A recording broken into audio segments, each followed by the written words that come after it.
News TV 99 కు స్వాగతం. ముందుగా హెడ్లైన్స్.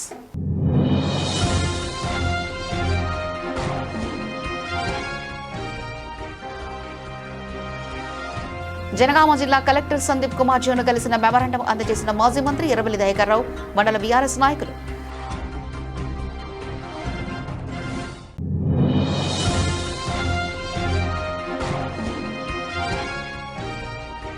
గండి మైసమ్మ చౌరస్తాలో తెలంగాణ రక్షణ సేన పార్టీ జెండాను ఆవిష్కరించిన ఆ పార్టీ అధ్యక్షురాలు కల్వకుంట్ల కవిత.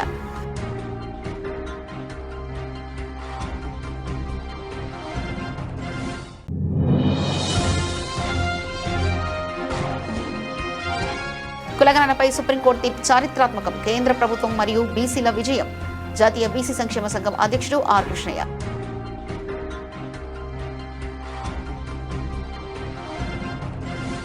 జనగామ జిల్లా దేవరుప్పల మండలం లగావత్తండ గ్రామ పంచాయతీ పరిధిలో ప్రముఖ పుణ్యక్షేత్రం శ్రీ వానకొండయ్య లక్ష్మీ నరసింహస్వామి స్వయాన కొలువైన క్షేత్రం మైనింగ్ మాఫియా చేతిలో పడి ఉనికి కోల్పోతుందని మాజీ మంత్రి ఎర్రబెల్లి దయాకర్ రావు అన్నారు. ఈ సందర్భంగా జనగామ జిల్లా కలెక్టర్ సందీప్ కుమార్ జాను దేవరుప్పల మండల బీఆర్ఎస్ బృందంతో కలిసి మెమరాండం అందజేసి గుట్ట మీద జరుగుతున్న మైనింగ్ పర్మిషన్లు రద్దు చేయాలని కోరారు.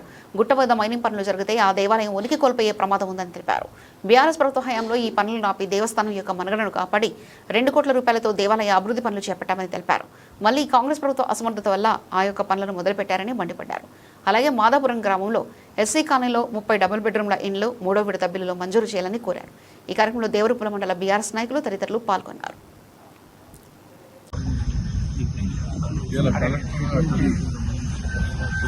దేవరుప్పల మండల సర్పంచులు, ముఖ్య నాయకులు,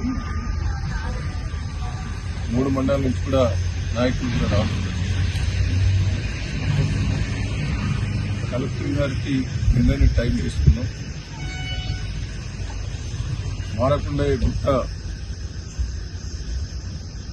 గతంలో పర్మిషన్ ఇచ్చింది వాస్తవమే, ఆన్లైన్లో ఇచ్చారు. దాదాపు 7 years కింద ఆన్లైన్లో ఇచ్చిన దాన్ని నేను ఆఫ్ చేయడం జరిగింది. అప్పుడు నేనే లెటర్ ప్యాడ్ మీద రాసి గ్రామ పంచాయతీ తీర్మానం లేదు, కింద కట్టిన లక్ష్మీనరసింహ స్వామి టెంపుల్ అది నేను దాదాపు 2 కోట్లు పెట్టి డెవలప్ చేస్తే దాన్ని ఒక 50-60 లక్షల పని అయింది. మిగతా పని అన్ని ఆఫ్ చేశాను. దీనికోసమే నాకు అనిపిస్తున్నది. అయితే ఇవాళ కలెక్టర్ గారు, నాకు జేసీ గారు కూడా నేను రిక్వెస్ట్ చేశాను. అది గ్రామ పంచాయతీ పర్మిషన్ లేకుండా తవ్వకాలు మొదలుపెట్టద్దు, గ్రామ పంచాయతీ తీర్మానం లేకుండా పనులు మొదలు కావద్దు. వాళ్ళు ఎన్ని పర్మిషన్లు తీసుకొచ్చినా గ్రామ పంచాయతీ పర్మిషన్ కావాలి, గ్రామ పంచాయతీ తీర్మానం కావాలి. ఇప్పుడు కరవెండి ఉన్నది, కొట్టుగుట్ట తండ ఉన్నది, చుట్టూ గ్రామాలలో గ్రామ సర్పంచులందరూ కూడా ఒక్కరు కూడా తీర్మానం ఇవ్వలేదు. లాక్అవుట్ తండ కూడా అది హాస్పిటల్ పెండింగ్ ఉన్న సార్, గవర్నమెంట్ రికమెండేషన్ చేయండి. హరిత హోటల్ పెండింగ్ ఉన్నది, 20 కోట్లతో బతుకుతాయి. కొరకల్లో ఒక టెక్స్టైల్ పార్క్ అది పెండింగే ఉన్నది. బలిమిడి టెంపుల్ పెండింగే ఉన్నది. బొమ్మర పోతనలో పెండింగే ఉన్నది. వీటన్నిటి కూడా స్పీడ్ చేయడం కూడా రిక్వెస్ట్ చేయడం. ఇంకా రోడ్లు కూడా చాలా దిక్కుల గతంలో టెండర్లు అయినవి ఉన్నాయి, వాటిని కూడా పూర్తి చేసి ఏర్పాటు చేయాలి. కొన్ని బిల్లులు వచ్చేటట్టు చేయాలి చెప్పారు. మాదాపురం ఎస్సీ కాలనీ పాపం వాళ్ళు అప్పులు చేసి కట్టుకున్నారు. ఎస్సీ 30 ఇండ్లు, వాటిని ఇమ్మీడియట్లీ బిల్లులు వచ్చినట్టు చేయాలి. ఫస్ట్ బిల్లు వచ్చి ఈ ప్రభుత్వం పట్టాన్ని ఫ్లాప్ అయింది. దయచేసి కేసీఆర్ గారు చేసిన పనులు, ఏం చేసిన పనులు కూడా మనం చేసే శక్తి లేదు. రైతులు ఇబ్బంది పెట్టారు, చూద్దాం. నీళ్లు లేక ఇబ్బంది పడ్డాం, యూరియా బస్తాలు దొరకక ఇబ్బంది పడ్డాం, అన్ని ఇబ్బంది. రైతు బంధు చేయలేదు, అన్ని మోసం చేశారు. ఆఖరికి ఒడ్లు మొక్కలు అమ్ముకున్నామంటే కూడా 2 నెలల బట్టి మార్కెట్ల సబ్సిడీకి వచ్చేస్తుంది. ఇంతమైన ఘోరమైన ప్రభుత్వం నేను 40 ఏళ్ళ నుంచి చెప్తున్నాను. ఫరెస్ట్ ప్రభుత్వం సందర్భంగా తెలియజేస్తున్నాను. కుత్బుల్లాపూర్ గండి మైసమ్మ చౌరస్తాలో తెలంగాణ రక్షణ సేన పార్టీ జెండాను ఆవిష్కరించారు ఆ పార్టీ అధ్యక్షురాలు కల్వకుంట్ల కవిత. జెండాను ఆవిష్కరించిన అనంతరం కవిత మాట్లాడుతూ, నిన్నటి నుండి తెలంగాణ రక్షణ సేన ఆధ్వర్యంలో రాష్ట్ర వ్యాప్తంగా పార్టీ జెండాను ఆవిష్కరించే కార్యక్రమం జరుగుతుందన్నారు. మే 20 నుంచి జూన్ 20 వరకు ఈ కార్యక్రమం కొనసాగుతుందని తెలిపారు. జేహెచ్ఎంసీలో మొట్టమొదటిసారిగా కుత్బుల్లాపూర్ నియోజకవర్గంలో జెండా ఆవిష్కరణ చేశాం. మా కార్యకర్తల ఉత్సాహం చూస్తుంటే మొదటి ఎమ్మెల్యే సీటు కుత్బుల్లాపూర్తోనే గెలిచేలా ఉన్నామని ఆశాభావం వ్యక్తం చేశారు కవిత. అందరికీ నమస్కారం. నిన్నటి నుంచి తెలంగాణ రక్షణ సేన జెండా పండుగ రాష్ట్ర వ్యాప్తంగా ప్రారంభమైంది. మే 20వ తారీఖు నుంచి జూన్ 20వ తారీఖు వరకు ఈ కార్యక్రమం కొనసాగుతూ ఉంది. ఇవాళ మరి జిహెచ్ఎంసీలో మొట్టమొదటిగా కుత్బుల్లాపూర్ నియోజకవర్గంలో మరి స్థానిక నాయకత్వం మనోజ గౌడ్ గారు, మారే గారు, రామరెడ్డి గారు, శాంత గారు, భవానీ గారు, ఇంకా అనేక మంది స్థానిక నాయకులు, వీరేందర్, సీతారాం, వీళ్ళందరి నాయకత్వంలో ఇక్కడ జెండా ఎగిరేయడం జరిగింది. చాలా సంతోషిస్తా ఉన్నాం. మొట్టమొదటి జెండా జిహెచ్ఎంసీలో కుత్బుల్లాపూర్ ఎగిరిందంటే రానున్న రోజుల్లో కూడా మొట్టమొదటి ఎమ్మెల్యే స్థానం మేము కుత్బుల్లాపూరే కైవసం చేసుకుంటామనే విశ్వాసం మాకు చాలా బలంగా కలుగుతా ఉంది. మరి మా జెండా గడ్డకు కూతవేటు దూరంలో తెలంగాణ అమరవీరుల స్తూపం ఉన్నది. అమరవీరుల స్తూపం కట్టి 20 ఏళ్ళైనా ఇనాగ్రేషన్ చేయలేనటువంటి పరిస్థితి ఉంది. తెలంగాణ వచ్చినప్పటి నుంచి ఈ సీట్లో తెలంగాణ పార్టీ వాళ్ళని గెలిపించినా కూడా మరి ఆ స్తూపం ఓపెన్ కాకుండా ఉన్నది. మేము ఇవాళ ప్రభుత్వానికి హెచ్చరిక చేస్తా ఉన్నాం. జూన్ 2వ తారీఖు లోపల అమరవీరుల స్తూపం మీరు ఇనాగ్రేషన్ చేయండి, లేదంటే తెలంగాణ రక్షణ సేన నుండి మేమే ఆ స్తూపానికి రంగులేసి జూన్ 2వ తారీఖు నాడు మేమే ఇనాగ్రేషన్ చేస్తామని తెలియజేస్తా ఉన్నాం. Thank you.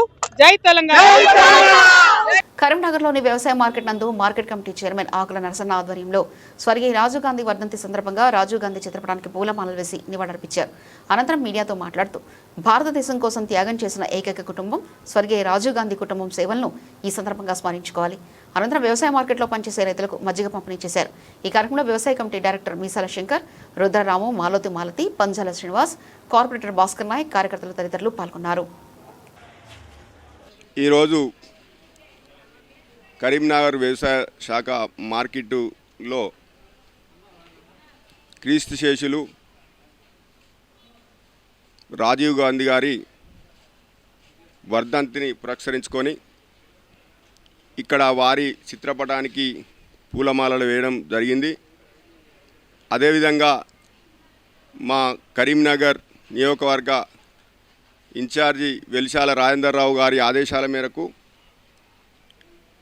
ఈ భారతదేశ చరిత్రలోనే ఈ కార్యక్రమాలు చేయడము, తర్వాత అందులో భాగంగా కరీంనగర్లో అందులో భాగంగానే ఇవాళ వ్యవసాయ మార్కెట్లో ఇవాళ పూలమాలలు వేసి వారి చిత్రపటానికి ఈరోజు వర్ధంతి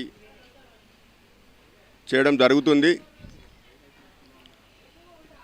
ఈ భారతదేశంలోనే యువతకు కొత్తగా ఈ టెక్నాలజీని పట్టుకొచ్చిన ఘనత వారిదే ఈ సందర్భంగా తెలియజేస్తూ, అదేవిధంగా మహిళలకు 18 సంవత్సరాలకే ఓటు హక్కును కలిగించిన గొప్ప మహనీయుడు ఎవరు అంటే రాజీవ్ గాంధీ గారని చెప్పక తప్పదు. అందుకొరకే అదే కాకుండా ఈ దేశంలో ఈ ప్రజల కోసము ప్రాణత్యాగం చేసిన కుటుంబము ఎవరిదైనా ఉన్నదంటే వారు తల్లిగారు ఇందిరాగాంధీ కావచ్చు.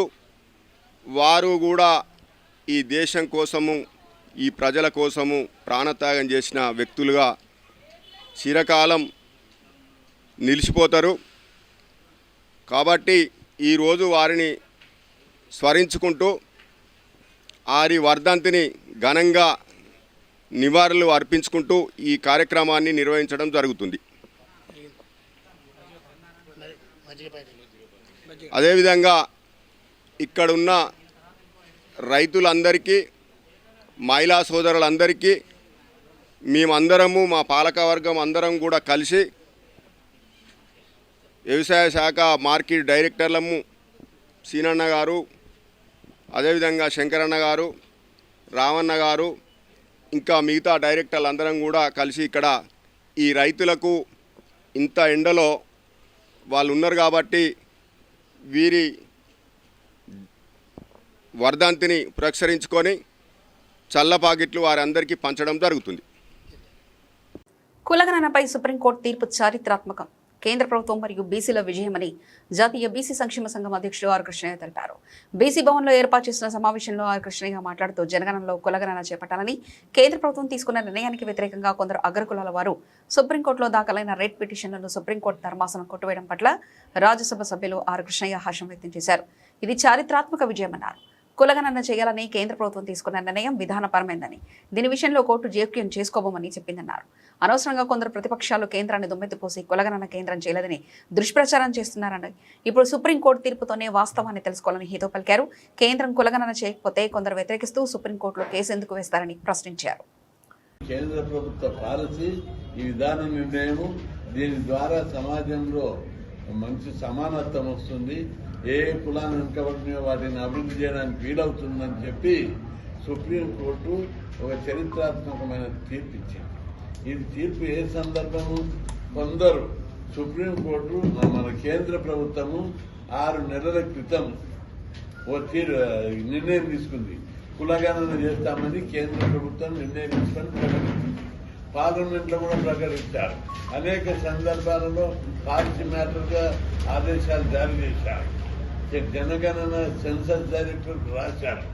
దీంతో కొందరు అగ్రకుల సోదరులు కులగణన చేయొద్దు అని చెప్పి సుప్రీంకోర్టు పోయారు. పోతే వాదోపవాదాలు చాలా జరిగినాయి. సుప్రీంకోర్టులో కేంద్ర ప్రభుత్వం గట్టి వాదన వినిపించింది. కులగణన చేసినట్టయితేనే సమాజంలో ఈ భారతీయ సమాజం కులం పునాదుల మీద నిర్మించబడ్డది. పేదరికము, అవిద్య, ఉద్యోగము, అధికారము, డబ్బు, సంపద, గౌరవం ఇవన్నీ కూడా కులాన్ని బట్టి నిర్ణయించేటటువంటి సమాజం భారతీయ సమాజం. అందుకే ఈ వివక్షతలు, అసమానతలు, సామాజిక ఆర్థిక వివక్షతలు, సామాజిక ఆర్థిక అసమానతలు, రాజకీయ అసమానత తొలగిపోవాలంటే తప్పనిసరి ఏ కులాలు వెనుకబడినాయో ఆ కులాలకు మనం ప్రత్యేకమైనటువంటి ప్రాతినిధ్యం కల్పించాలంటే ఆ కులాల లెక్కలు తెలవాలి. ఏ కులం ఎక్కడ వెనుకబడిందో కులాల వారి లెక్కలు తీసినప్పుడే అది తెలుస్తుంది. కరెక్ట్ స్టాటస్ ఫిగర్ తెలుస్తుంది అని చెప్పి సుప్రీంకోర్టులో కేంద్ర ప్రభుత్వం వాదించింది. కేంద్ర ప్రభుత్వ వాదనను సుప్రీంకోర్టు ఏకీభవించింది. నిజమే, కులాల లెక్కలు ఉన్నప్పుడే సమాజంలో అభివృద్ధికి చర్య తీసుకునే వీలైతుంది. ఏ కులం అభివృద్ధి చెందలేదు, ఏది చెందాలి. విద్యలో ఏ కులం అభివృద్ధి చెందలేదు, ఉద్యోగాలలో ఏ కులానికి ప్రాతినిధ్యం లేదు, రాజకీయంగా ఏ కులానికి ప్రాతినిధ్యం లేదు. ఏ కులాన్ని మనం డెవలప్ చేయాలి, ఏ రంగాల్లో డెవలప్ చేయాలనే విషయం మీద అప్పుడే లెక్కలు తెలిసినప్పుడే వస్తాయని చెప్పి సుప్రీంకోర్టు గట్టి ఆదేశాలు జారీ చేశారు. నేను చాలా రోజులుగా 3 నెలల కిందనే ప్రధానమంత్రిని, కేంద్ర హోంమంత్రి అమిత్ షాని కలిసి కులాల లెక్కలు తీయాలన్నప్పుడు వాళ్ళు వెంబడే స్పందించి ప్రకటించారు. ఆ తర్వాతనే కొందరు వ్యతిరేకి ఏది ఈ లెక్కలది సీట్ వచ్చింది, అది పట్టిక వచ్చింది, ఈ పట్టికలో లేదంటే అప్పుడు మళ్ళా కేంద్ర ప్రభుత్వాన్ని అడిగితే మొదట మేము చేసేది ఇప్పుడు ఇండ్ల లెక్కలు, 2వ దశలో కులాల లెక్కలు తీస్తాము, కులాల వారి కాలం పెడతామని చెప్పి పార్లమెంటు బయట క్యాబినెట్ మీటింగ్లో 2 సార్లు హోంమంత్రి అమిత్ షా గారు, అదేవిధంగా రైల్వే శాఖ మంత్రి, సమాచార శాఖ మంత్రి వైష్ణవ్ గారు వీళ్ళందరూ కూడా స్పష్టంగా ప్రకటించారు. అయినప్పటికీ కొన్ని రాజకీయ పార్టీలు కులాల లెక్కలు తీస్తలేరని చెప్పి కేంద్ర ప్రభుత్వం మీద దుమ్మెత్తిపోశారు. ఇప్పుడు నేను అడుగుతున్న అందరినీ, మీరు కులాల లెక్కలు తీయనప్పుడు ఇప్పుడు కొందరు సుప్రీంకోర్టుకి ఎందుకు పోయారు? మరి కేంద్ర ప్రభుత్వం మేము తీస్తున్నామని చెప్పి అప్పటి సుప్రీంకోర్టు ఇచ్చింది. ఎందుకు ఇచ్చింది? ఇది కేవలం కేంద్ర ప్రభుత్వం మీద దుష్ప్రచారం చేసి కుట్ర, చెడ్డ పేరు తెచ్చి కుట్ర చేశారు. ఈ 76 ఏళ్ల చరిత్రలో గత ప్రభుత్వాలు ఎవరైనా కులాల వారి లెక్కలు తీశారా? తీయలేదు. ఇప్పుడు బీజేపీ ప్రభుత్వం కేంద్ర ప్రభుత్వంలో ఉండి కులాల వారి లెక్కలు తీయడం అంటే ఇది ఒక చరిత్ర. ఇంత గొప్ప చరిత్రాత్మకమైన నిర్ణయం తీసుకున్న కేంద్ర ప్రభుత్వాన్ని అభినందించవలసినటువంటి ప్రతిపక్షాలు రాజకీయ ప్రయోజనాల కోసం విమర్శించారు. ఇది సరికాదు. ఇప్పటికైనా అన్ని పార్టీలు కనువిప్పు కలగాలి. ఈ 2వ దశ లోపల కులాల వారి లెక్కలు వస్తాయి. కులాల వారి లెక్కలు రాగానే కేంద్రంలో బీసీ బిల్లు వస్తుంది, చట్టసభలో రిజర్వేషన్లు వస్తాయి, అదేవిధంగా విద్యా ఉద్యోగాలలో రిజర్వేషన్లు పెరుగుతాయి. అదేవిధంగా బడ్జెట్ పెరుగుతుంది. జనాభా లెక్కల ప్రకారం అన్ని రంగాల లోపల ఈ కులాలు డెవలప్ అయ్యేటటువంటి అవకాశం కలుగుతుంది. కాబట్టి జనాభా లెక్కలు వచ్చినాక బీసీల పంట వండుతుంది. ఎందుకంటే రిజర్వేషన్లు పెరుగుతాయి, చట్టసభలో రిజర్వేషన్లు వస్తాయి, అనేక రంగాల్లో అభివృద్ధి చెందేటటువంటి మార్గాలు ఏర్పడతాయి. కాబట్టి అందరూ కూడా కేంద్ర ప్రభుత్వానికి సహకరించాలి. కేంద్ర ప్రభుత్వం 3-4 సార్లు చెప్తే కూడా ప్రతిపక్షాలు దుమ్మెత్తిపోశాయి. వాళ్ళు చేయలేదు, వీళ్ళు చేస్తుంటే దానికి వంకర టింకర కథలు కార్ఖానాలు అన్ని అల్లి చాలా చెడ్డ పేరు రావడానికి స్వయాన ప్రధానమంత్రిని బీజేపీ పార్టీ బీసీనే ప్రధానమంత్రి చేసింది. అట్లా రాష్ట్రపతిని ఒక ట్రైబల్ చేసింది, ఉపరాష్ట్రపతి ఒక బీసీని చేసింది. 27 మంది కేంద్ర కొడంగల్లో డ్రంక్ అండ్ డ్రైవ్ తనిఖీలు జరిగాయి. ఎస్ఐ జీవి సత్యనారాయణ ఆధ్వర్యంలో పోలీసులు అంబేద్కర్ చౌరస్తాలో బ్రీత్ అనలైజర్ పరీక్షలు చేశారు. మద్యం మత్తులో వాహనాలు నడుపుతున్న పలువురు పట్టుబడ్డారు. వీరిపై కేసు నమోదు చేసినట్లు ఎస్ఐ తెలిపారు. వాహనదారులు ట్రాఫిక్ నిబంధనలు పాటించాలని, లేకపోతే చట్టరీత్యా చర్యలు తప్పవని హెచ్చరించారు.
సరస్వతి అంత్య పుష్కరాలు అంగరంగ వైభవంగా ప్రారంభమయ్యాయి.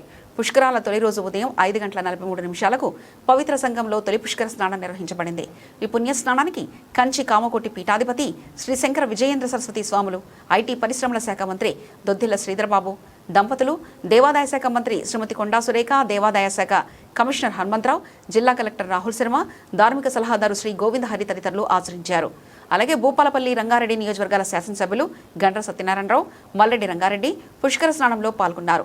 పుష్కరాల సందర్భంగా భారీ సంఖ్యలో భక్తులు తరలివచ్చి పవిత్ర స్నానం ఆచరిస్తున్నారు. భక్తులకు ఎలాంటి ఇబ్బందులు కలగకుండా జిల్లా యంత్రాంగం అన్ని ఏర్పాట్లు చేపట్టింది. భద్రత, పారిశుద్ధ్యం, తాగునీరు, వైద్య సేవలు, రవాణా వంటి సదుపాయాలు ఏర్పాటు చేశారు. ఈ పుణ్యకాలంలో భక్తులు సౌకర్యవంతంగా, సురక్షితంగా పుష్కర స్నానాలు నిర్వహించుకునేలా అన్ని శాఖల సమన్వయంతో పనిచేస్తున్నాయని జిల్లా కలెక్టర్ రాహుల్ శర్మ తెలిపారు.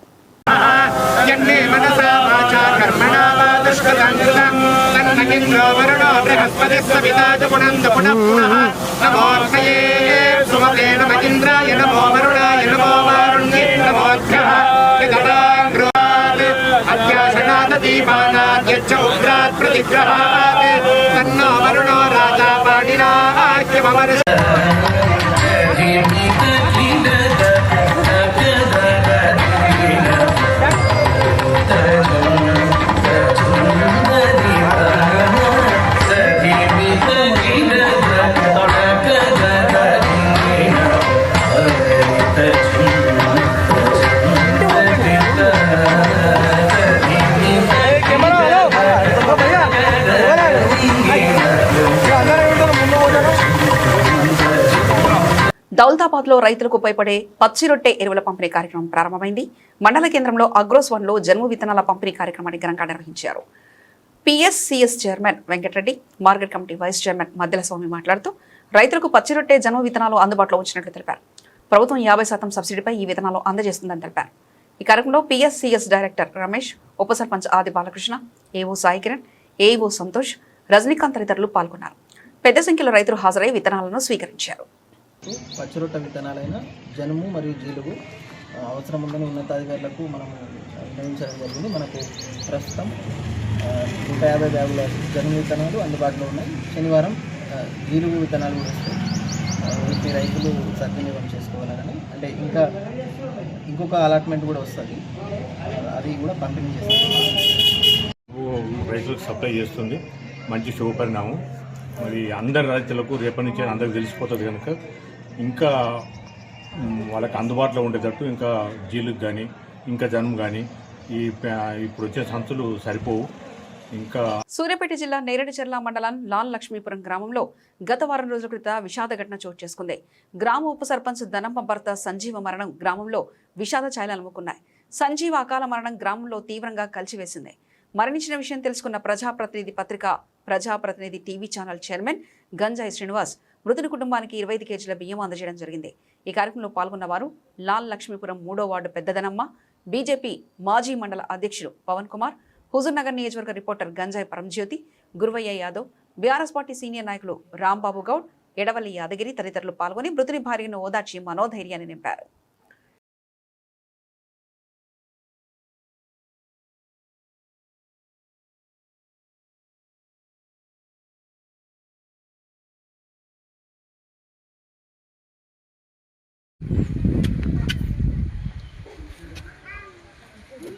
తీసి వీడియో 10 నిమిషాలు 10 సెకండ్లు 10 నిమిషాలు వదిలి 5-6 ఫోటోలు కూడా.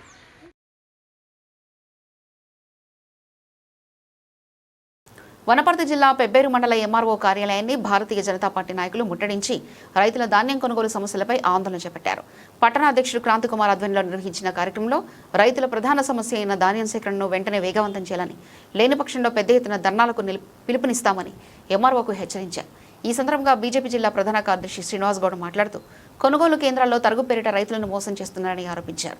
ధాన్యం కొనుగోలు జరుగుతున్న ఆలస్యం కారణంగా అకాల వర్షాలతో రైతులు తీవ్రంగా నష్టపోయే ప్రమాదం ఉందని, వెంటనే ధాన్యం కొనుగోలు ప్రక్రియను పూర్తి చేయాలని డిమాండ్ చేశారు. ఈ కార్యక్రమంలో జిల్లా ఉపాధ్యక్షులు మొగలి రాఘవేంద్ర గౌడ్, జిల్లా కౌన్సిలర్ మెంబర్ రంగస్వామి గౌడ్, మండల అధ్యక్షుడు ఆడం నాగరాజు, జిల్లా విద్యాశాఖ కన్వీనర్ నరసింహానాయుడు, ఓబీసీ మోర్చా ఉపాధ్యక్షులు చింతల రామకృష్ణ, కిసాన్ మోర్చా రాష్ట్ర నాయకులు కసిరెడ్డి వెంకటరామరెడ్డి, బీజేవైఎం నాయకులు చింతకాయల శివ, పట్టణ ప్రధాన కార్యదర్శులు సర్వేశ్వర్ గౌడ్, మూతే రాఘవేంద్ర, గోనెల అరవింద్, బాలకృష్ణ, మండల ప్రధాన కార్యదర్శులు గోవింద్ నాయుడు, శాఖపూర్ రఘు, గంధం శివ, బలరాం, వడ్డే ప్రసాద్, వడ్డే తిరుపతయ్య, సతీష్ వీరాంజనేయులు తదితరులు పాల్గొన్నారు. రైతుల నుంచి ప్రభుత్వం వెంటనే వడ్లను రైతుల నుంచి ప్రభుత్వం వెంటనే నియంత్రించాలి. వడ్లలో అక్రమాలను నియంత్రించాలి. మార్కెట్లో వడ్ల తూకంలో అక్రమాలను బీజేపీ తరపున ఈ యొక్క కార్యక్రమాన్ని చేపట్టడం జరిగింది. ఇక్కడికి విచ్చేసిన అందరూ చాలా మంది నాయకులకు, ఇక్కడికి విచ్చేసిన జిల్లా నాయకులకు, రాష్ట్ర నాయకులకు మరియు పట్టణ నాయకులకు మరియు కార్యకర్తలందరికీ కూడా ప్రత్యేకంగా భారతీయ పెబ్బేరు పట్టణ శాఖ మరియు మండల శాఖ తరఫున కృతజ్ఞతలు తెలియజేస్తూ, కాంగ్రెస్ పార్టీ ఈరోజు కాంగ్రెస్ పార్టీ యొక్క అవినీతి పాలనతో ఈరోజు రైతులను చాలా ఇబ్బంది గురి చేస్తున్నాడు. పంట పండించేటప్పుడు ఎరువుల దగ్గర నుంచి ఈరోజు పంట వచ్చాక వాళ్ళు ధాన్యాన్ని కొనకుండా కల్లాల దగ్గర, మార్కెట్ యార్డ్ దగ్గర అలాగే ఉంచి రైతులను తీవ్ర అవస్థలకు గురి చేస్తున్న యొక్క గవర్నమెంట్ మీద దాడికి దిగుతూ ఖచ్చితంగా రైతులకు న్యాయం చేయాలి, పంటను కొనాలి అన్న ఒక ఉద్దేశంతో రైతుల పక్షాన ఈ యొక్క కార్యక్రమాన్ని చేపట్టడం జరుగుతుంది. ఈ యొక్క కార్యక్రమానికి మద్దతుగా వచ్చిన ప్రతి ఒక్క కార్యకర్తలకు, నాయకులందరూ కూడా ధన్యవాదాలు తెలియజేస్తుంది. రోజులు కావాల్సింది. రైతులు వరి ధాన్యాన్ని మరియు ఇతర ధాన్యాలు వ్యవసాయ మార్కెట్లో పోసుకొని మరియు వరి కల్లాల దగ్గర ఉన్న ధాన్యాన్ని కాంగ్రెస్ ప్రభుత్వం ఇంతవరకు కొనుగోలు చేస్తలేదు. ఇప్పుడున్న వర్షాల ప్రభావం వలన అన్ని ఒడ్లు నానడం జరుగుతుంది.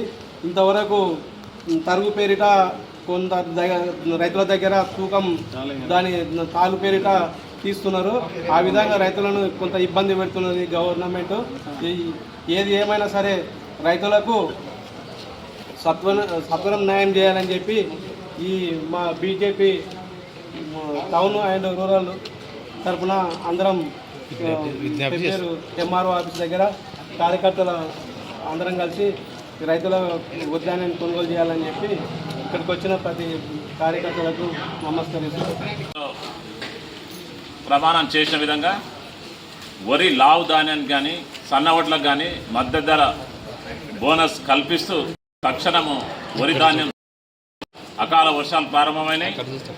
మహబూబాబాద్ జిల్లా పెద్దవంగర మండలంలో అవతాపురం గ్రామ పరిధిలో పంట పొలాల్లో ప్రమాదవశాత్తు అగ్ని ప్రమాదం చోటు చేసుకుంది. గ్రామస్తులు తెలిపిన వివరాల ప్రకారం గ్రామానికి చెందిన రైతు ఆవుల కుమార్కు సంబంధించిన 200 గడ్డి మోపులతో పాటు వ్యవసాయానికి ఉపయోగించే విద్యుత్ వైర్లు పైపులు అగ్నికి ఆహుతయ్యాయి. అదేవిధంగా తోటకూరి బస్మయ్య, తోటకూరి క్రాంతికుమార్, తోటకూరి మల్లేష్లు వ్యవసాయానికి ఉపయోగించే విద్యుత్ పరికరాలు, వైర్లు, స్టార్టర్లు పూర్తిగా కాలిపోవడం జరిగిందని తెలిపారు. మంటలు చెలరేగడంతో రైతులు, స్థానికులు కలిసి మంటల్ని అదుపులోకి తీసుకొచ్చారు. ప్రభుత్వం తక్షణ సహాయం అందించాలని బాధిత రైతులు ప్రభుత్వాన్ని కోరుతున్నారు.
పెద్దమూల్ మండల కేంద్రంలో గురువారం మాజీ ప్రధానమంత్రి స్వర్గీయ రాజీవ్ గాంధీ 35వ వర్ధంతి వేడుకలు ఘనంగా జరిగాయి.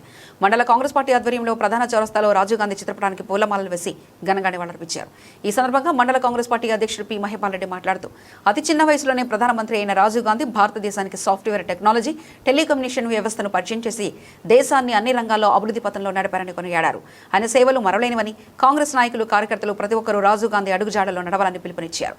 ఈ కార్యక్రమంలో సీనియర్ నాయకులు నల్లా ఎల్లారెడ్డి, జైతేందర్ రెడ్డి, వై శ్రీనివాస్ రెడ్డి తదితరులు పాల్గొన్నారు. కాంగ్రెస్ పార్టీ మండల అధ్యక్షులు అధిరంలో రాజీవ్ గాంధీ వర్ధంతి కార్యక్రమం నిర్వహించడం జరిగింది. ఈ కార్యక్రమానికి మండలంలోని సర్పంచ్లు మరియు కాంగ్రెస్ పార్టీ కార్యకర్తలందరూ అందరికీ నాకు నమస్కారం.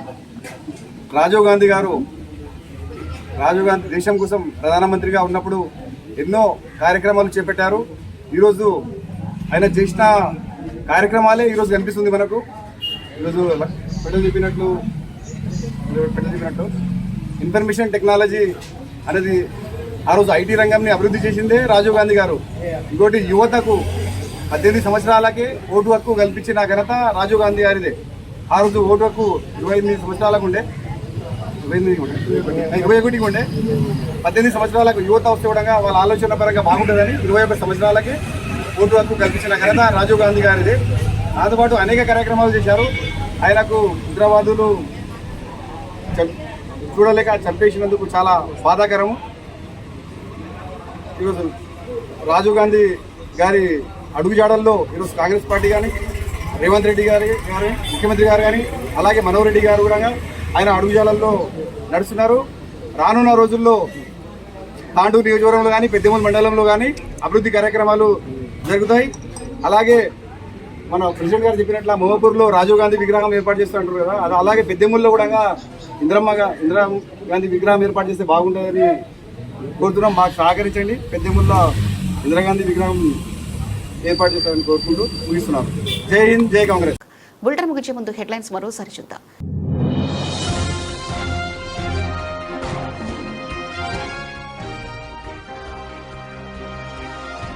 జనగామ జిల్లా కలెక్టర్ సందీప్ కుమార్ జోను కలిసిన మెమరాండం అందజేసిన మాజీ మంత్రి ఎర్రబెల్లి దయాకర్ రావు, మండల బీఆర్ఎస్ నాయకులు.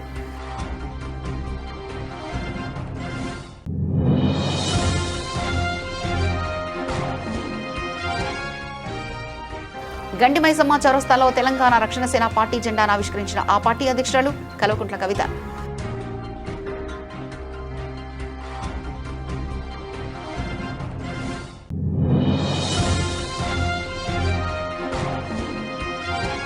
కులగణనపై సుప్రీంకోర్టు తీర్పు చారిత్రాత్మకం. కేంద్ర ప్రభుత్వం మరియు బీసీల విజయం. జాతీయ బీసీ సంక్షేమ సంఘం అధ్యక్షుడు ఆర్ కృష్ణయ్య.